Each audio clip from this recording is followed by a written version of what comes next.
আমরা এক সময় কথা বলি ঠিকই, যে স্বামীজি কি বলেছেন আমাদের সামনের দিকে কিভাবে এগিয়ে যাওয়া, কিন্তু অনেক সময় আমরা কিন্তু কাজের বেলায় সেটা করি না, খালি কথার কথাই থেকে যায়। যদি কথার কথা যদি না থাকতো তাহলে আলোর দিকে না গিয়ে অন্ধকারের দিকে কেন কিছু যুবক সম্প্রদায় চলে যায়। বিগ কোশ্চেন, কেন এটা হবে? স্বামীজি 1863 সনের আজকের দিনে ওনার আবির্ভাব, মাত্র 39 বছর বয়সে মৃত্যুবরণ করেছেন, কিন্তু উনি শুধু ভারতবর্ষের জন্য না, সারা পৃথিবীর জন্য যা দিয়ে গেছেন, আমরা এত বছর চলছে তারপরেও আমরা ভুল করতে পারলাম না। পাশ্চাত্য যে কালচার তার দিকে আমরা ধাবিত হচ্ছি, অপসংস্কৃতির দিকে আমরা চলে যাচ্ছি। কাজেই আজকের দিনে এই কারণে আজকে আমরা স্বামীজির জন্মদিনকে সামনে রেখে উনি কি বলেছেন, উনি কি চাচ্ছেন, উনি কি চেয়েছিলেন আগামী দিনের জন্য, উনি কি ভাবনা চিন্তা, সেটা আজকে এখানে আমরা শুনলাম। পরবর্তী সময় আমি ভুলে গেলাম, তাহলে কিন্তু লাভের লাভ কিছু হলো।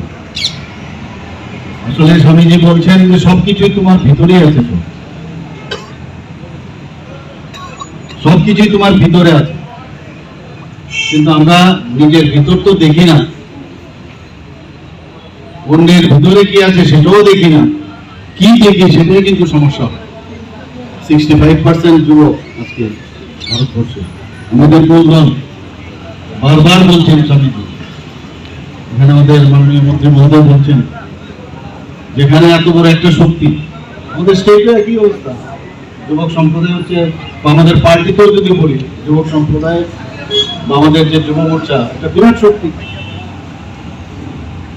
এবং ভারতীয় জনতা পার্টির যে আদর্শ চিন্তা ভাবনা, পাশাপাশি যেভাবে আমরা বিবেকানন্দজি যে আদর্শ নিয়ে আমরা মাননীয় প্রধানমন্ত্রী যে সব কথা বলি, সেটাকে যদি আমরা কাজে লাগাতে পারি, আমাদের যুবক শ্রেণীর যারা আছে যখনই যে জায়গা দিয়ে যাবে মানুষ কিন্তু দেখবে, আরে ওর কথাবার্তা চাল চলন দেখলেই বোঝা যায় সে আর কেউ নয়, সে ভারতীয় জনতা পার্টির একজন সদস্য। সেটা কিন্তু করতে হবে আমাদের। আমরা অন্যান্য পার্টির আমরা দেখেছি, এবং যে অন্ধকারের কথা আমি বলছি, বারবার আবার বলছেন, তাহলে আজকে ওনার প্রতি আমাদের প্রকৃত অর্থে আমরা শ্রদ্ধা নিবেদন করতে পারি। উনি বলেছেন ভগবান নিজের প্রতিটা ব্যক্তির ভিতরেই আছে, ভগবান